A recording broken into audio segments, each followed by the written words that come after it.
Salam saudara-saudaraku, salam sehat untuk kita semua.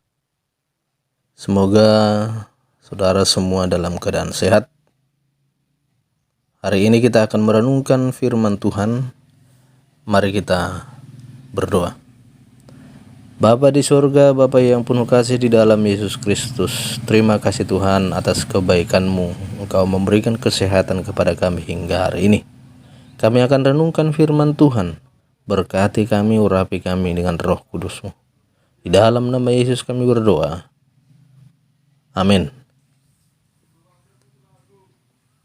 Nah, saudara-saudara yang dikasihi Yesus Kristus, firman Tuhan untuk kita renungkan bersama pada pagi hari ini tertulis di dalam Lukas 13 ayat 16. Lukas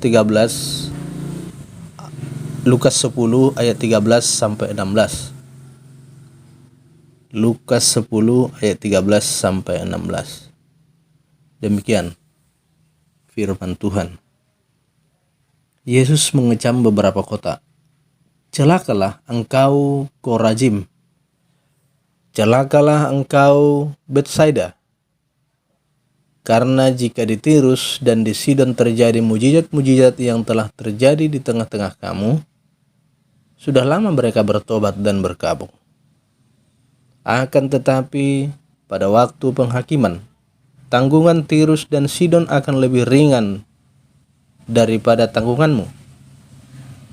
Dan engkau Kapernaum, apakah engkau akan dinaikkan sampai ke langit? Tidak. Engkau akan diturunkan sampai ke dunia orang mati. Barang siapa mendengarkan kamu, ia mendengarkan aku. Dan barang siapa menolak kamu, ia menolak aku. Dan barang siapa menolak aku, ia menolak dia yang mengutus aku. Demikian firman Tuhan. Saudara-saudaraku yang dikasihi Yesus Kristus, tema firman Tuhan hari ini, ambillah keputusan untuk bertobat. Ambillah keputusan untuk bertobat. Dalam perikop firman Tuhan ini, Tuhan Yesus mengecam orang-orang yang tidak mau bertobat. Sampai ia mengatakan, celakalah. Sehingga hari ini firman Tuhan mengajak kita agar kita mau mengambil keputusan untuk bertobat saat ini juga. Nah, saudara-saudaraku, pertobatan adalah sebuah keharusan bagi semua orang. Bukan hanya bagi mereka yang berlaku jahat, tetapi termasuk juga bagi orang percaya atau pengikut Kristus. Mengapa? Karena manusia dilahirkan dalam dosa dengan memiliki kecenderungan hati yang ingin selalu berbuat jahat. Inilah yang disebut dosa warisan. Keberadaan berdosa semua orang yang dibawa sejak lahir. Atau yang lain lebih senang memakai istilah dosa asal. Seperti tertulis, sebab itu sama seperti dosa telah masuk ke dalam dunia oleh satu orang, dan oleh dosa itu juga maut.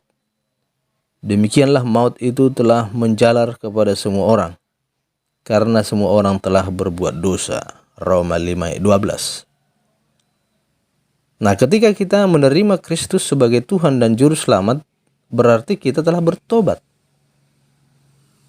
Arti bertobat bukan hanya berhenti dari segala perbuatan jahat, tetapi mengalihkan arah jalan hidup. Dari jalan yang tadinya mengarah kepada dosa, berbalik kepada jalan yang benar di dalam Kristus. Karena itu, pertobatan dimulai dengan hati yang terbuka, menerima Yesus sebagai Tuhan dan Juru Selamat. Lalu menjadikan dia sebagai Raja yang berhak memerintah atas hidup ini.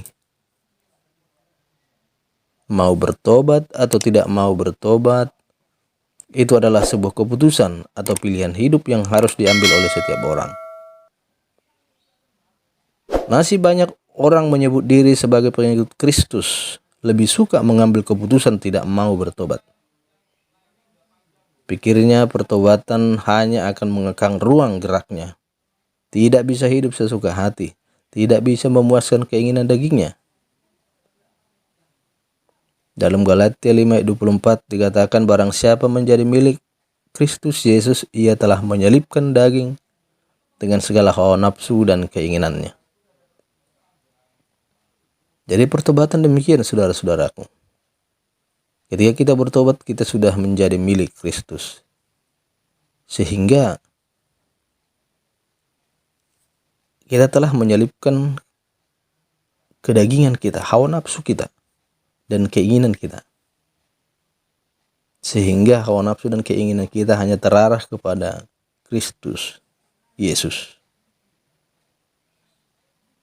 Nah, awal pertobatan pasti terasa berat dan sakit. Karena pada proses ini semua kedagingan mulai dikikis. Dikikis semua. Hal-hal kedagingan dalam hidup kita dikikis. Sehingga terasa berat dan sakit pada awalnya. Percayalah dengan pertolongan dan tuntunan Roh Kudus, kita akan mampu melewati proses tersebut dengan kemenangan. Selagi ada kesempatan, saudara-saudaraku, jangan tunda-tunda waktu untuk bertobat. Jangan tunda-tunda waktu untuk bertobat. Tuhan Yesus sangat mengecam keras orang-orang yang tidak mau bertobat dengan berkata, celakalah. Celakalah, itu kata Tuhan Yesus. Jadi sebelum kita dikatakan Yesus seperti itu, mari kita ambil keputusan untuk bertobat. Karena hidup tanpa pertobatan hanya akan menuntun seseorang kepada kehancuran. Amin. Kita berdoa. Tuhan Yesus, terima kasih firman-Mu sudah kami dengarkan. Ajar kami untuk mengerti sehingga kami, Tuhan, mengambil keputusan untuk bertobat sejak sekarang. Terima kasih Tuhan. Dalam nama Yesus kami berdoa. Amin.